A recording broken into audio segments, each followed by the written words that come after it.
And necessarily in this short time, it will be a very brief presentation about those. So your contributions are several-fold. One, I'd welcome your questions and also comments from your own vantage point.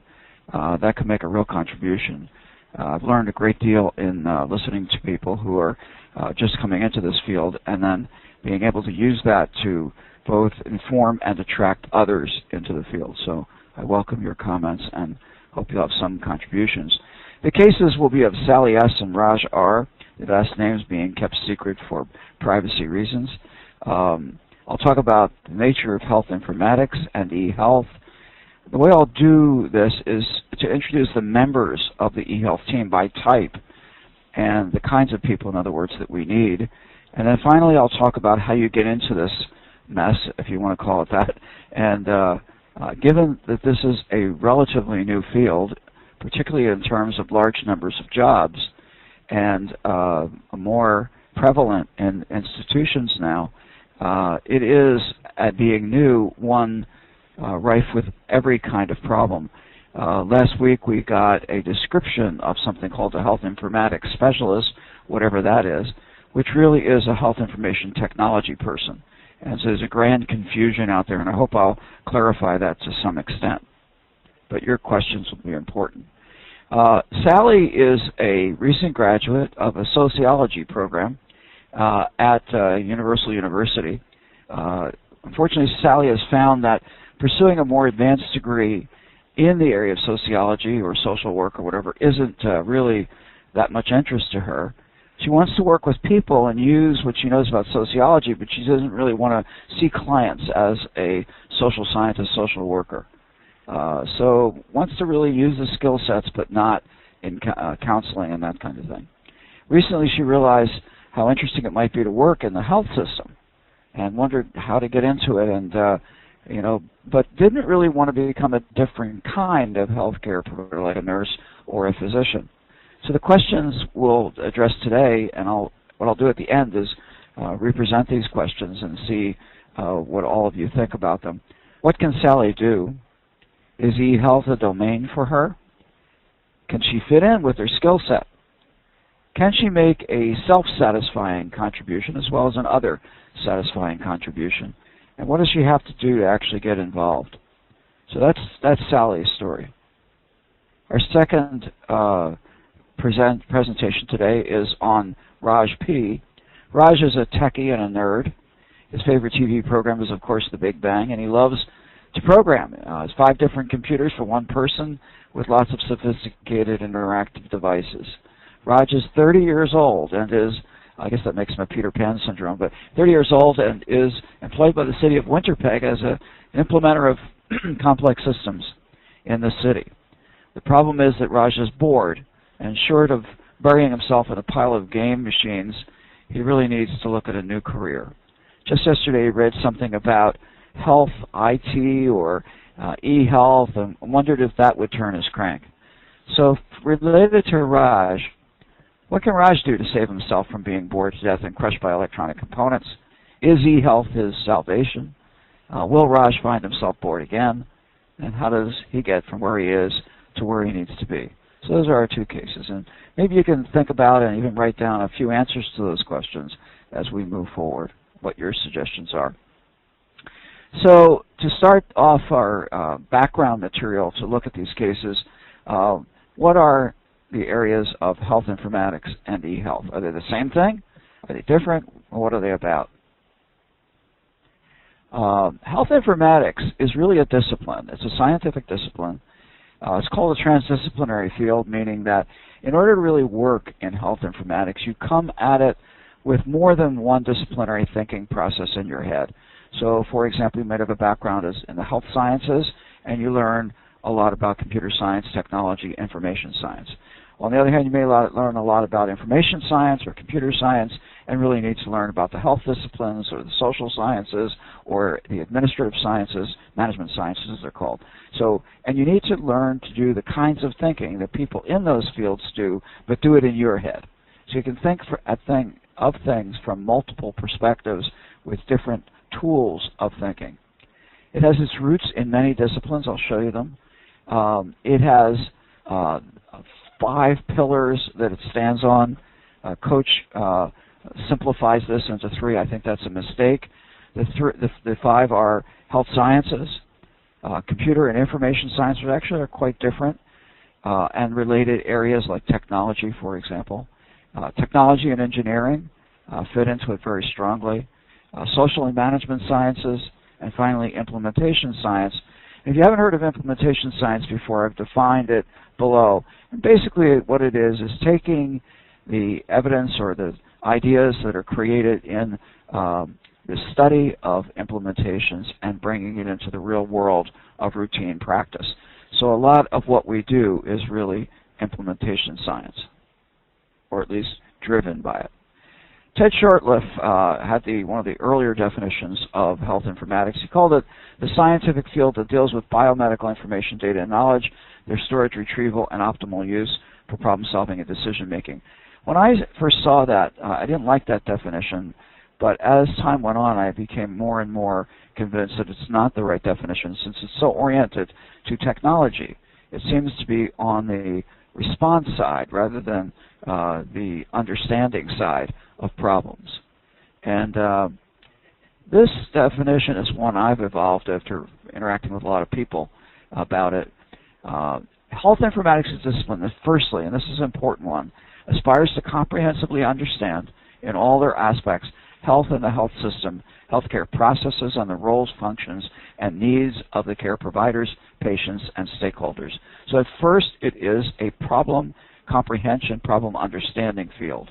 And then what we do is we conceptualize, develop, apply, and evaluate concepts, theories, structured methods, information tools to address, and it really shouldn't just be information tools, but tools to address the need to evolve as efficient and effective a health system as possible that satisfies the needs of all stakeholders. That's really a much more problem-oriented definition. So what we do is in the first paragraph, we understand problems. How we go about doing it is really by conceptualizing these new methods, tools, and so on. And finally, what we do is we evolve efficient with tools to evolve an efficient and effective health system. So our purpose isn't the tools. Our purpose is to improve the health system, to deliver new approaches, better approaches, more efficient, more effective approaches to the care of patients. That's really what we're all about. And that's, I think, the definition I'd suggest.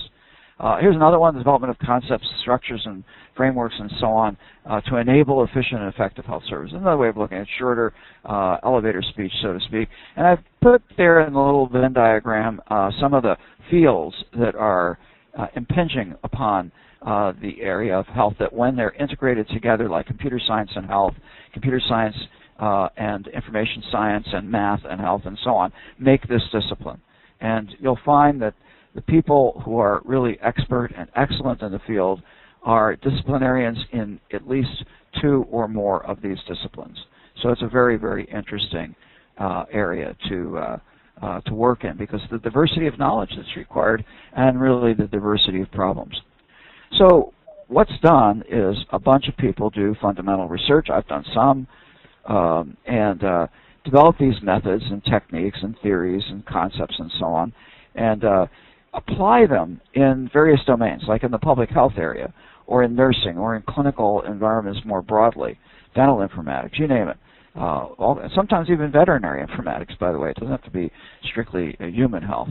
On applying it, they see how this works. Does it fit in? Do people accept it? Does it make the difference they expected? And they feed back to the theoreticians and so on. Well, this doesn't work. We need a better theory. And gradually, the entire body of knowledge that drives this field is impacted by the experience, and it gradually purifies, refines, becomes better and better.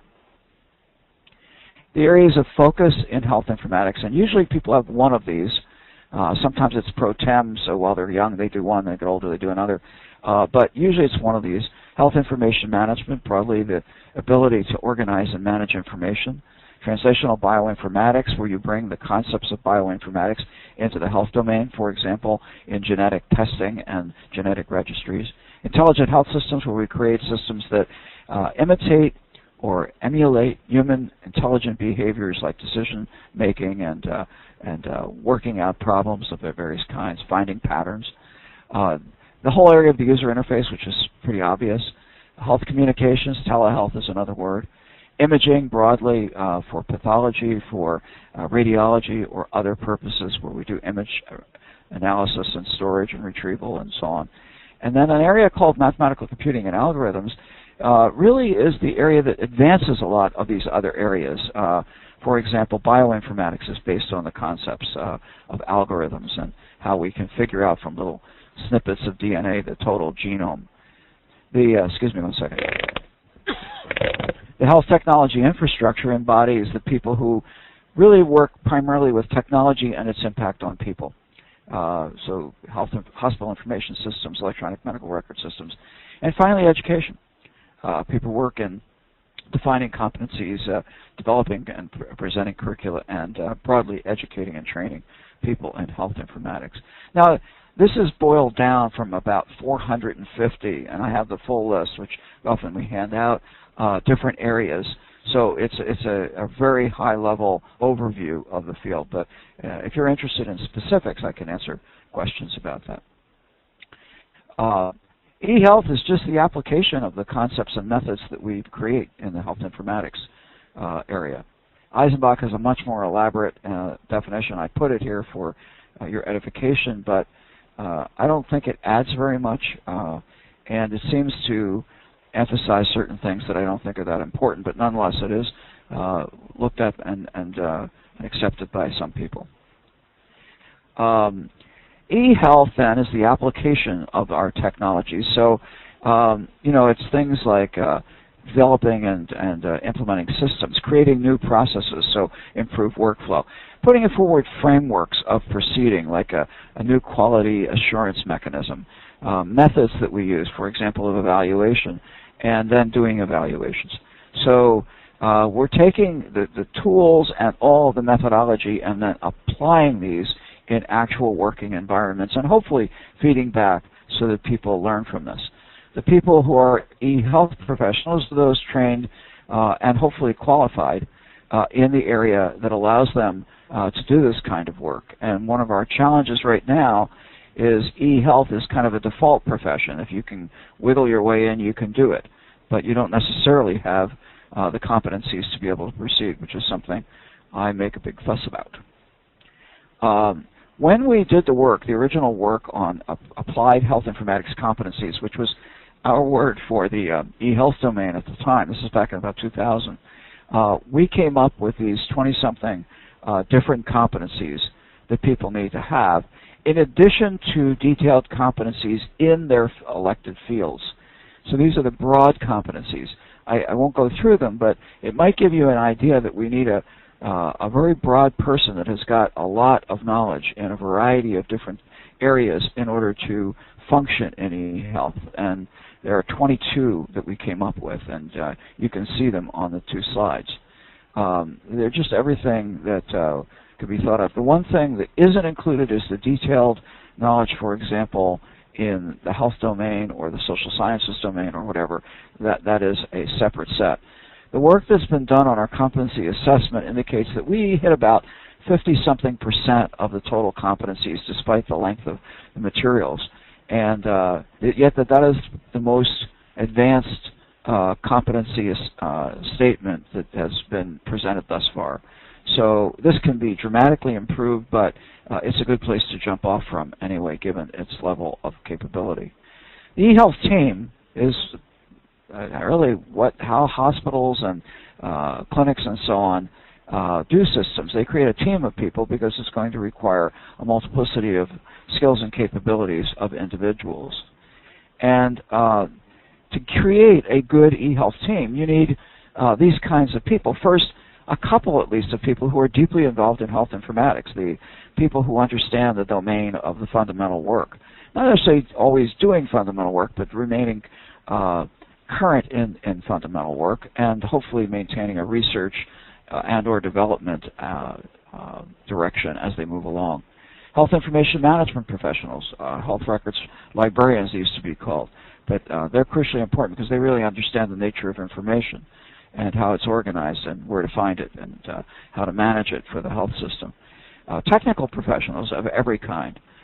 Could be a technical professional in the software area, the hardware area, networking, or even in other specialty areas that relate to a given discipline like biomedical engineering. And then an almost unlimited variety of other professionals who work together to apply informatics concepts and so on to that same thing. But all need to be what we call informatics enabled or health informatics enabled. And those technical professionals can't just be pure techies. They have to understand fundamental principles. And we attempt to imbue people with those principles in our boot camp and in other of our education programs. But I mean, you don't have to have a full background in health informatics, and 99% of people do not. But you do need to have basic knowledge across those areas that I listed to you, the 22 competency areas. You do need that. And for people who aren't really going to do this deeply, they need a broad knowledge of it, shallow knowledge at a very minimum. The technical professionals are of all kinds. Could be people who work in system software, application software, the tools that you typically use for managing a clinic, for example, any of the hardware areas of communications, networking, biomedical engineering, industrial process engineering, the workflow people who can simulate environments and model and simulate environments and be able to work out the best way of proceeding, workflow specialists, people who can create process maps and dynamic workflow diagrams and so on. And a variety of methodologists, I'll call them for want of a better word, that know various procedures. It could be project management, risk management, security, documentation experts, it could be an evaluation expert, all of those different kinds of technical areas that people will be necessary on the team. Now, in a big institution, you'll have one person perhaps for each of these, or maybe more.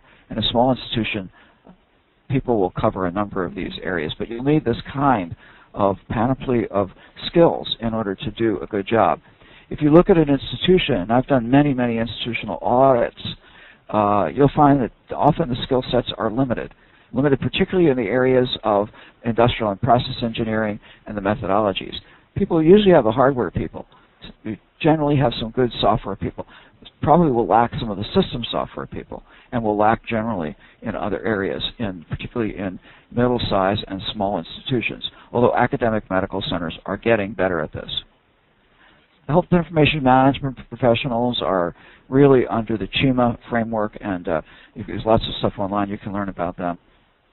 And the definition of these people is given here. And there's a fairly decent overlap between health information management, health informatics, and eHealth. About 40% of health informatics, I think, is addressed in health information management. It's just a rough number, but that's in a comparison that was done by one of my colleagues. User specialists are an interesting component of the eHealth team. These are people in the end-user departments like laboratory, diagnostic imaging, in the pharmacy department and so on, who are clinicians fundamentally or technologists, and who become involved in managing the systems in the department, of acting as a liaison with the techies, with planning out what's going to be done next, and sometimes are called also super users. And from my count, really half of the eHealth team resides in these departments in the form of these people. So if you think of an IS department of 50 people, there are at least another 50 or more that are out in the departments and are acting in this capacity of liaison and translation of requirements and translation of difficulties from the IS department back to so these are the bridge people, if you want, between the more technical areas and those discipline areas like laboratory. These are really, we call them informatics-enabled questions, and informatics-enabled professionals. And the idea here is, again, these people need to be imbued with at least the basic knowledge of those 22 components of competency that I pointed out to you. Not that deeply, but enough that they can function. And there are also many other kinds of professionals that can be, at least for a period of time, members of the eHealth team. Finance, for example, would be important. It could be you needed someone who was an expert in a certain area you needed to bring in, quality assurance, privacy, human resources. And human resources is actually quite important for restructuring job roles. So they would come in, work on the eHealth team, and then perhaps move on and be able to contribute for a period of time in a way that makes the whole process more effective. Now there is a confusion because Coach calls people in this area, everybody, health informatics professionals. That's pure nonsense.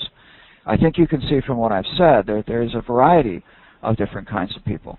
We only need a couple of people, 2, maybe 3, in every institution that's doing significant work that are real deep health informatics specialists. The rest can be people in health information technology, can be people in the health information management professionals, and many other types of professionals within the field, different subgroups of this area. So it's a mistake to call everybody health informatics professionals. So I use the eHealth team as the way of defining it, and then say there are members of the eHealth team. Another problem is the competencies, is that if one looks at some of the competencies that have been published, they're extremely vague. They're in fact at a level of task, like what can you do? And one I used to really laugh about said, captures data. And I pointed out, so does a garbage can. So, the whole idea of competency is, it needs to be much more precise than that. It needs to be at a level deeper where we not only understand what we need to be able to do, but what we need to know, what we need to have experience with, and have hands-on about, and so on, and what attitudes we need to have and values in order to do those things that the task-level competencies show. And there's also an issue with certification. You'll find out that you can become certified in health informatics through the CP-HIMSS. That's nonsense. It doesn't even stand for that. It's health information systems management that really is. And is it a good exam for that? It is not a good exam for health informatics. That requires a bit more, and it's unfortunate that we're dumbing down the profession. So the jobs in the field, so we get back to Sally and Raj. It's kind of a cute cartoon. I always accuse of someone online that I know that this is a picture of him as he was studying health informatics. That it actually has a message to it, by the way, that many people who go into the technical professions are bereft of a personality, and that can be a real problem in this field. What we've learned so far is that without the details of the slide, we need a lot of people in this field. We don't need a zillion health informaticians, but we need lots of people in health information technology, in methodologists, for example, in project management, health information management people, and so on. We need, and work support people, usually called industrial engineering trained or whatever. The problem is that all of our schools of all types of these things produce only a few hundred per year. And that's despite a lot of effort. In fact, they have a hard time getting people into the programs. There's a number of new programs that keep coming online, but it's going to be a long time until they fully produce what they need. And we aren't really producing that many people who have the deep health informatics capabilities. Really, that resides in the program at UVic. And if you have a very good undergraduate program, some of the master's programs can help with that. But the danger in our current field is that people sometimes can do a master's level program without really knowing the basics. And that gives you a false sense of security, gives other people a false sense of hope about what you can deliver, but in fact you don't have the tool set. And the other program is the program at Conestoga College in health informatics management, and they've renamed that. I don't know the current term. So important to realize that we have a large need for people, and we're not producing them, and a large need for teachers, and there are very few of those. So what happens is, in that vacuum of lack of key people, almost anybody can be sucked into the profession. And you can see some of the dangers and problems that have erupted with that, where relatively minimally competent people are able to get into significant positions and screw things up royally for the entire country, as happened in almost every province in the last 5 years. So the response is, how do we do it? Well, one thing we've looked at is getting more of the HIM people to move into this field, give them the other 50 or 60% that they need. International medical graduates is another opportunity because they come with a very strong health background and as a physician or nurse or whatever. And getting more and more people who are just informatics enabled as a second best. So giving a broad but shallow background in this field so that they at least might know what they don't know and might know when they need help, as opposed to trying to do things that are either impossible or already have been done and can be taken up, or they're not doing things properly. The informatics enablement may put them in that position. Hence, we keep promoting the boot camp. The roles people can take, so Raj and Sally can become an IT leader like a Chief Information Officer or Vice President of Information Services, run the IS function in the hospital or clinic, become a Director or Manager of Information Services, become a clinical informatician if and only if he or she has a clinical background. And we'll talk about Sally. Sally may have an adequate clinical background if she and her sociology work has studied a fair amount of the health system and health. Some people do that, but that's pretty rare. Really, that needs to be a clinical professional to do that job. Be a resource manager, project manager. One new area we're trying to promote is the internal health IT consultant. This is a person who acts in the capacity that external consultants do in all the possible areas, but brings those into the institution and is employed in the institution much more affordably than hiring consultants, and the institution retains the expertise rather than losing it when they're done paying the consultant. So people are familiar with system software and applications, the super user, the process analyst that looks at workflows, for example, an evaluator, people who educate and train people in systems and related concepts, process engineer. Really, that's a bit of an overlap with, should probably be one thing. Some people just do the analyst part, they're more junior, but then really to be able to engineer workflows. Programmers, development deployment people who create software and help deploy it. Policy planner, program, for example, at the University of Toronto creates people who are deeply expert in policy. Project manager, and the last one is an odd one, social artists. These are people who can work with people, bring together teams, can imbue people with purpose, can motivate them into creating something. It's an interesting job there, isn't it, for our friend Sally, perhaps. And maybe there's a job in systems application expert or programmer for Raj. So there's a role in this field that these people could potentially fill. And the question would be, of course, what are they going to have to do it? I did a talk a whole afternoon on the IS Department of the Future, and what it basically says is we're done delivering technology. Now we need to deliver departments. Now we need to deliver enterprises, functioning, holistic things. And that, to do that, we need to imbue the environment and ourselves be educated in all the aspects of management of change, process reengineering, organizational and human resources restructuring, education and training, and so on. So that the cofactors of the technology have now become more important because our technology, although still lacking at the applications level, is actually quite good. The big problem now is introduction and, of course, improving the systems so they're truly usable, and that has come into question a lot of times recently. The old IS department was a technology department. The new IS department is going to be a change agent, something thrown into the organization to stir it up and to help it become into a better form and keep it agile so it can keep taking better forms. And it includes people like the social artists, process engineers, and so on I've talked about. We're going to be delivering enterprises, not systems. That's a way, sort of a slogan for thinking about it. So it's much more than technology. So there's even more hope for Sally in this. But there's still technology work, so Raj would have a potential. The pathways for getting there, some of you may be completely familiar with this. One can come out of high school, The issue then is maturity in the field. Do a bachelor's of health informatics, and by that 4 or 4.5 years or so that it requires, actually become incredibly capable, and top that off with a master's and move on from there.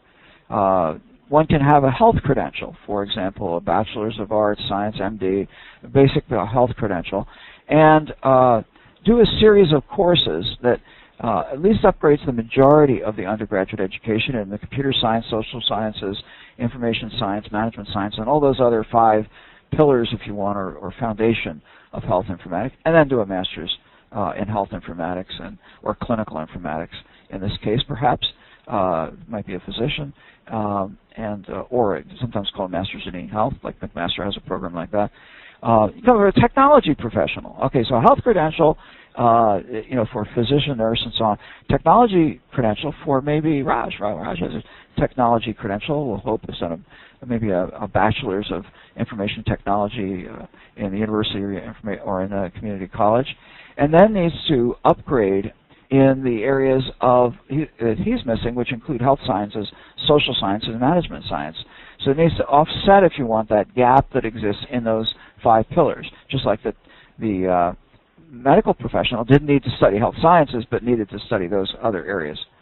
The social sciences, looks like Sally's, this is her domain.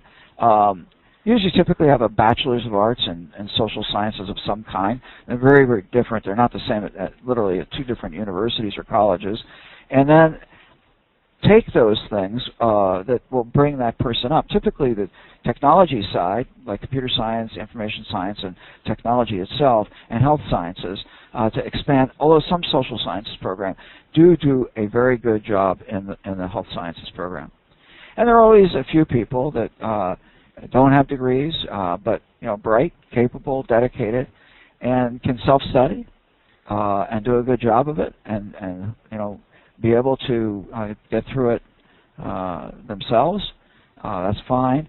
And might, just to top it off, prove to themselves and perhaps to us that they are capable, do some sort of a certificate program, maybe at a community college, or as high as they can go. They're probably not going to go back and do they're not that tight, perhaps, that likes to sit in class and do a certificate of some kind in health informatics or eHealth. And I know Conestoga College has a program like that.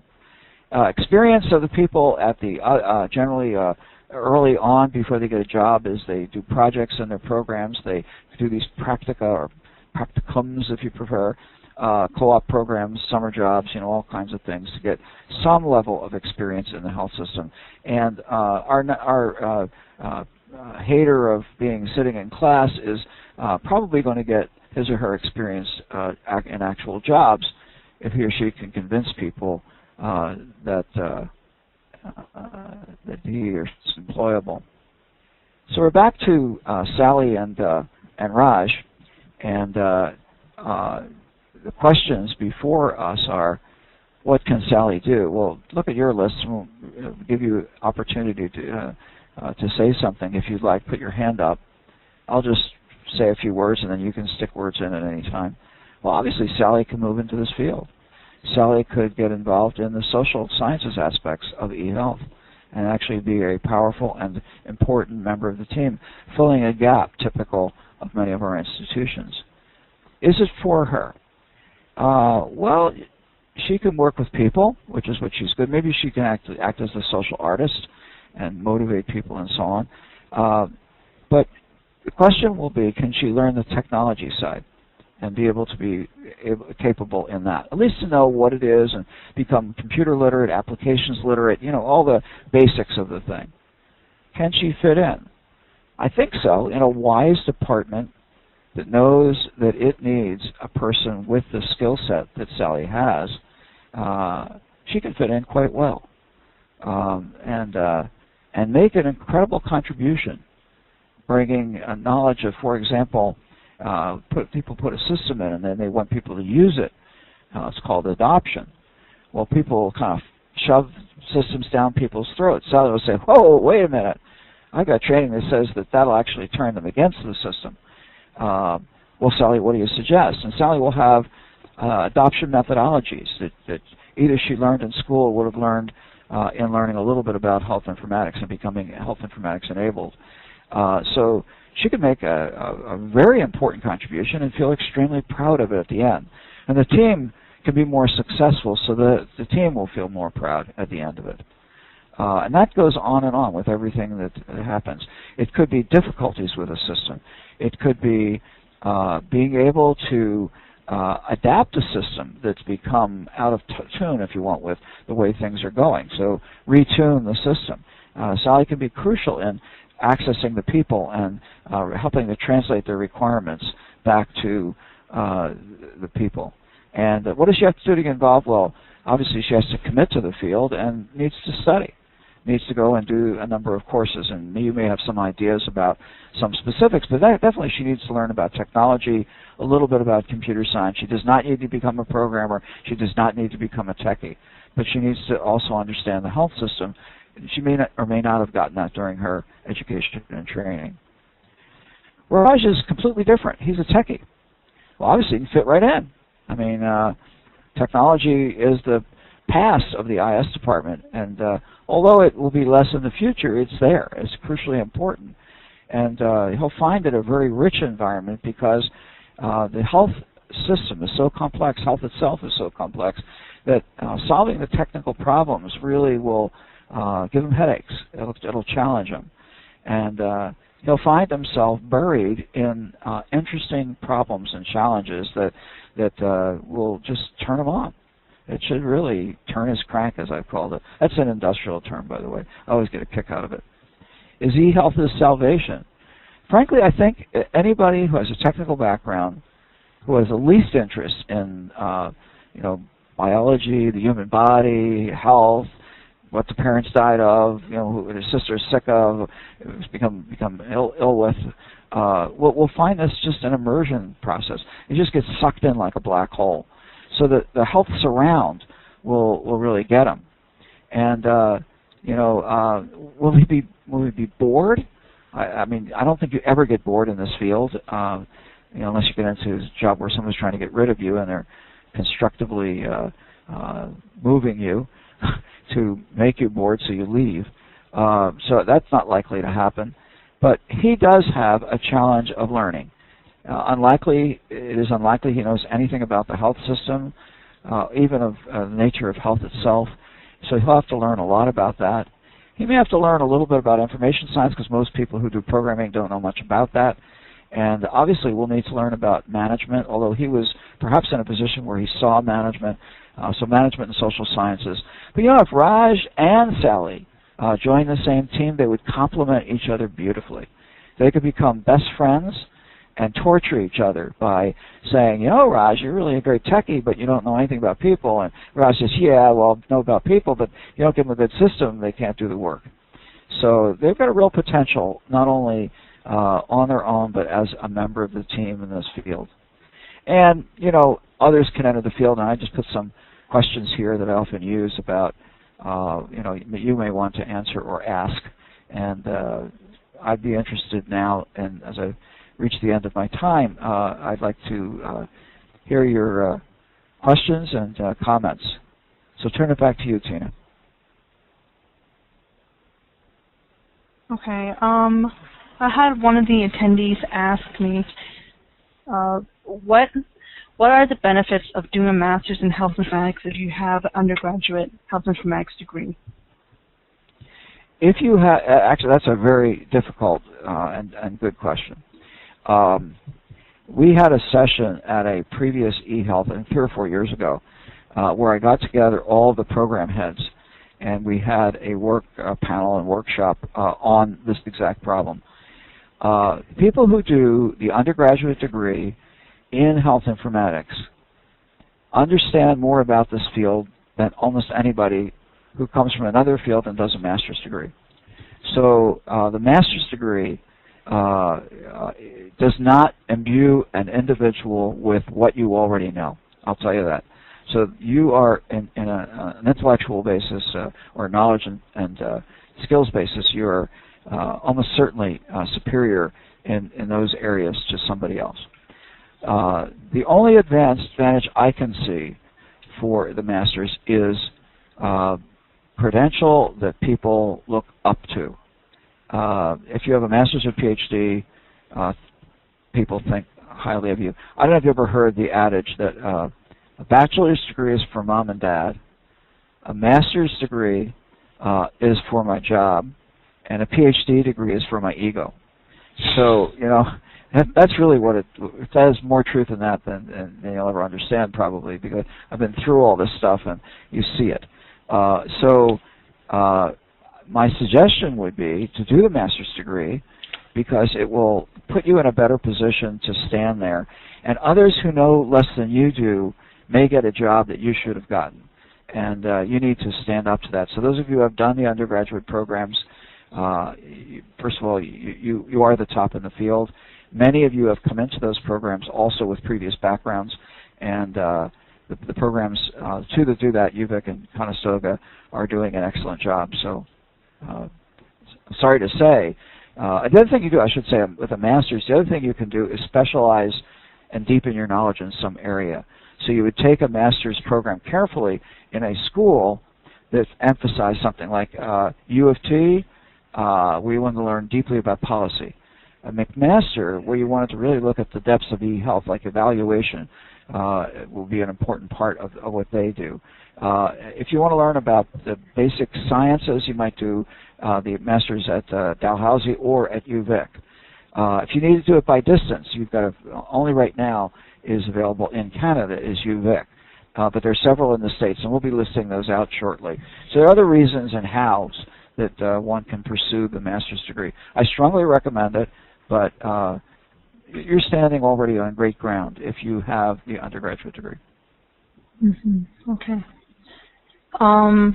Another question, personally, because I do have a specialization in health, in human resources, and I know that we did mention human resources quite frequently. I'm just wondering, how do we bring them up to speed to understand what health informatics is and eHealth? You mean human resources people? Yeah. Or who up to speed? Human resources people. Well, if you are trained in human resources, you will be listened to. That's a good thing. It's harder if you're not trained in it, that you're not recognized by them, because they always have very strong views about human resources, and they're often constrained by and informed by the cost of human resources. So a lot of human resources structuring, as you know, is based on title, and a title has a dollar sign associated with it. So as you choose and people name them, you are in fact naming their salary.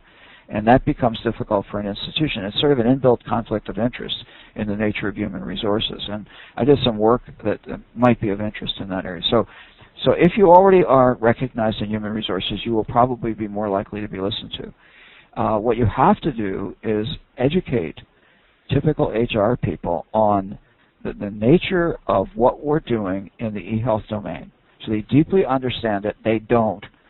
They write job descriptions that are stupid.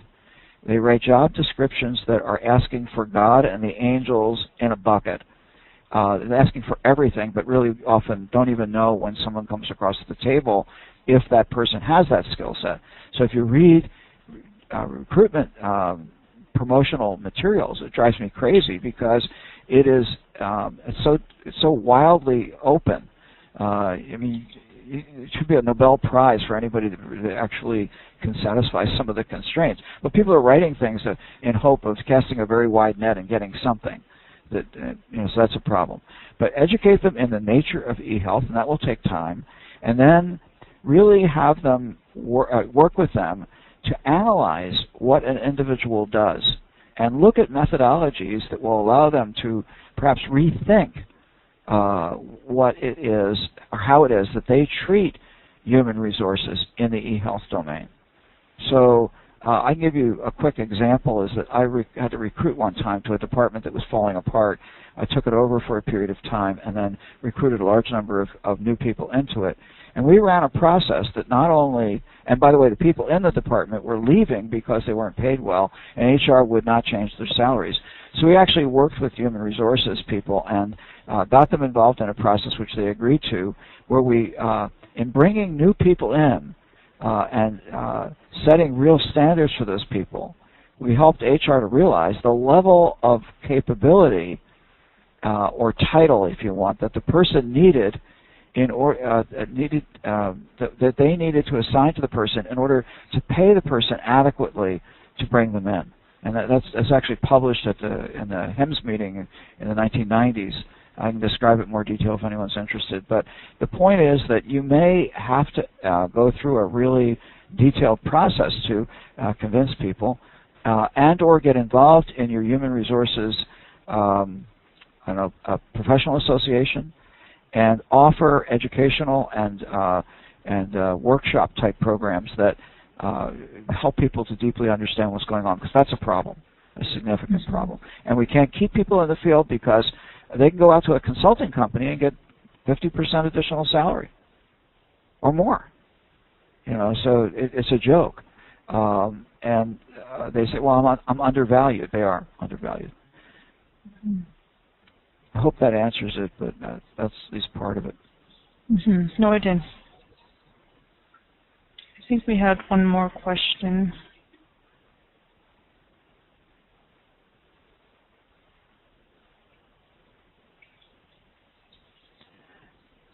Well, I have a question, Tina. Can you ask people how many of, like, at what level are they? Could people respond with the chat?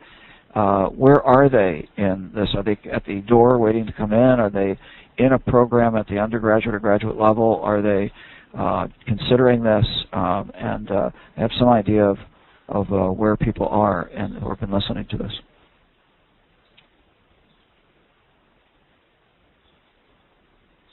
Okay. One of our attendees he was a doctor in his country. He came here and did a program at York. And right now he's currently working in Alberta. Okay.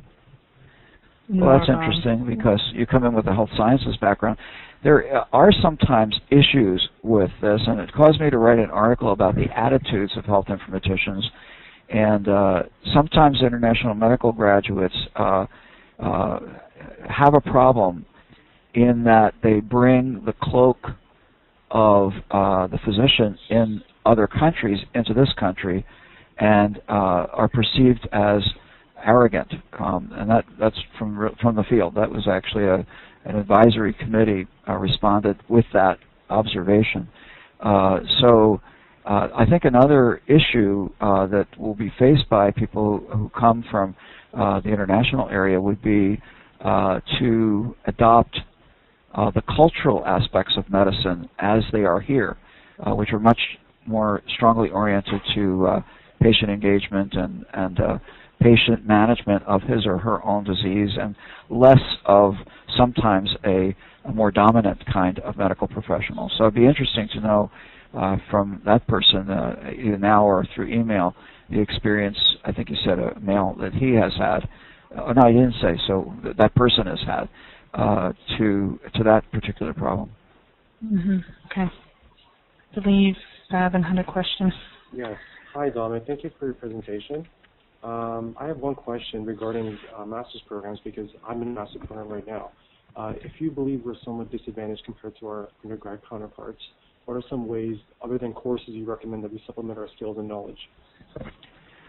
Other than courses? Well, I mean, we're in the world now of self-directed learning. So if I assume that you're capable and, familiar with self-disciplined learning, I mean, go swim in the web. I mean, it's an ocean, and there's so much material, it's hard even to choose it. Shirley has done a very interesting job. If you go on our system and on our website, rather, and you go on the right side, there's a thing there on the competency self-assessment system, it's called. And in that, if you lack certain areas of knowledge, there are pointers that you can learn more about them. And you could use that as a bit of direction, or what I do is mentor a lot of people to, it usually doesn't take much time, to choose what you would learn about. But self-study is crucial. And what I usually recommend to people is that they self-study in areas that are of deep interest to them.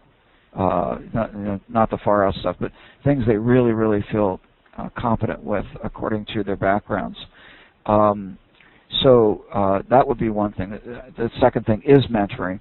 Attach yourself to someone in the field who is willing to spend time with you and listen to your interests and then help you to find material, sometimes audit online material or even attend a course, but just audit it if you want to extend it. Okay. Third thing is get yourself into a situation. Volunteer. Many people in IS departments, many IS departments will allow people to come in and spend time and do volunteer work, whatever your skill set is. If worst case, just volunteer in the health system to take books around to patients or to act in you call it the auxiliary, which is a very important part of the health system that will visit with patients. Become familiar with the hospital, its nature, the clinic, its nature, and so on. So as much as you can immerse yourself in the health environment, that's good. And I guess the final thing, which is all of the above, is pursue your bliss. If you're interested in something, find out by, again, self-search or discussion, questions, whatever you do, to how that applies in the health system. I can pretty well guarantee you that everything, I've never been tripped by this, but hundreds of times I've asked this question, tell me your discipline and I'll tell you what you can see in the health system. There just is an image of any interest in there. And, well, people will say, well, I really just like playing games. Aha! There are now things called serious games. And there are all kinds of games, supposedly, that impact cognition, engage people in their own care. There are whole conferences on that now, books on it. There are academic programs on it. So almost any area of interest that you have, and, I can, or almost anyone in the field can point you to a health application. Given it's your interest and you read about it, whatever you do, you play games, whatever you do, well then just push that. You just go deeper on that. And you can develop an area of expertise that could be extremely valuable. Now, not everything you do you'll find a job for, but you certainly will enhance your knowledge if you became reasonably expert in some special area that will enhance your ability to get and to maintain employment. I hope that does it. Is that okay? No, that's great. Thank you. Okay. Does anyone else have any other questions? If not, I have one more question. Sorry, someone else asked this earlier and they had to leave. No, just excuse me. Sorry. Uh-oh. You must be getting old. You're forgetting now. So, I mean, that's what happens. Your memory goes, and who am I? What am I doing here? Well, if not, I'll just end myself and turn it back to you. First, I really appreciate the opportunity to do this and to present this to you. And I am interested in helping anybody that I can into the field and around the field. I can also, and through NIHI, we can help you find other mentors. And if you have things that we should be doing, particularly related to education, but anything we could be doing that would make your entry and progress in the field better, then please feed it back to me, to Shirley, to Tina, and get it back to us so that we can respond in a way that helps you. So best of luck, or as they say in the show business, break a leg. Talk to you later. All right, sorry, okay, we're just going to wrap up. I will ask the person to email you the question then. All right, thank you so much, Dominic, for presenting, and thank you, guests, for coming. Martha, I will receive this, and I will send out the PowerPoint then, correct? Yes. Okay. All right, and if no one has anything else to add, thank you so much, and please visit NIHI for our upcoming boot camp, actually. So, yeah. All right, thanks, everyone. Take care. I should mention, too, Tina, while you're at it, that there's a new series we're beginning for those people who are in the technology disciplines. It's called Health for IT. with Tom Rosenall, and it'll be about 30-something hours of material over the next year in the area of the nature of health, the health system, diagnosis, and I think people who are outside the health area will find it very informative. It'll be on typically this time of the day, and it will be every week or second week, and going, as I said, over the rest of the year. Anyway, thank you very much. Okay, all right, thank you. Take care.